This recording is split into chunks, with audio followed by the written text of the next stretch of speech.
want this video to be worldwide. আমি এই ভিডিওটা চাই পুরো worldwide হতে. Listen to me, all the people in the world. Those two people over there are not my mom and dad.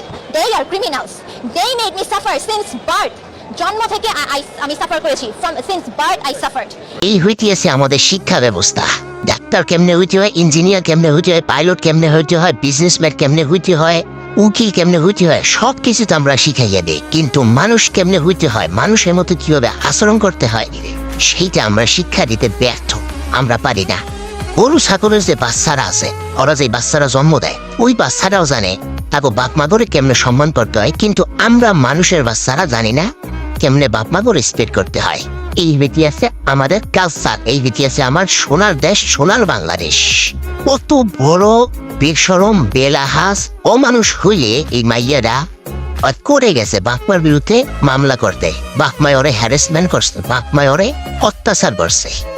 Supper 32টা দাঁতাবার বাইকিলে হাসতে আছে, খিলখিলেই হাসতে আছে, সাংবাদিককেও সামনে আবার কইতে আছে।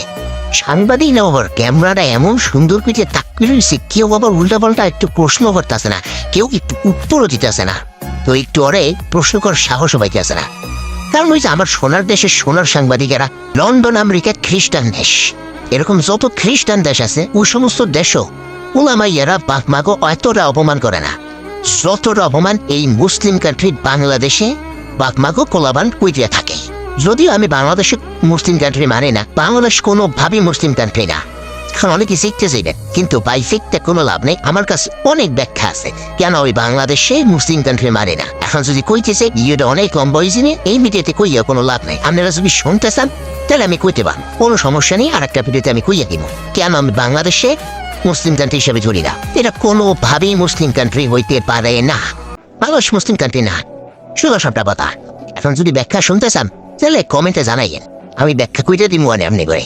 পরে যদি পাইতাম রে তো সাপার 32টা বাইক করে জাদুঘরে টানাইয়েছিলাম। ফেসবুকটা ওপেন করার পর তো চেহারাই যখন সামনে শুনে আসে না, মনটা চায় মোবাইলটা ভেঙে ফেলাই। কিন্তু টাকা পয়সা তো অত একটা নাই। আর টাকা পয়সা থাকলেও তোর মতো মাইয়ার উপরে রাগ করে আমি 15,000 20,000 টাকার আমি মোবাইল কিনিকা ভেঙে ফেলামু? তোর মতো একটা ডাস্টবিনের মাইয়ার লেগে আমি এত 1000 টাকা লস করবো? অসম্ভব। তো ভাই, এই মাইয়ার লগে যদি কেউ দেখা করো, আমার পক্ষ থেকে কয়েকটা দিয়ে দিও তো, সালামি টালামি। আর আমি যদি পাই তাহলে তো কামসা আসছে। অসহ্য গোষ্ঠীর একেবারে নাম বলে নিব।